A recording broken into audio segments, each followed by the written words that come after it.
Grande partie 1. La conscience peut être un obstacle au bonheur. Première sous-partie. L'état de bonheur est un heureux hasard qui ne peut pas être déterminé par la conscience.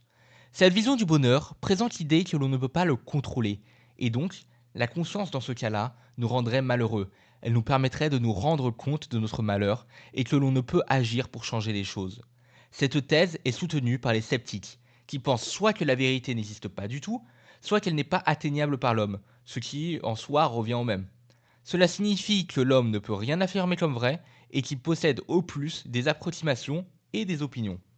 En conséquence, les sceptiques vont prôner l'épochet, qui est la suspension du jugement, permettant de trouver l'ataraxie, c'est-à-dire la tranquillité de l'âme.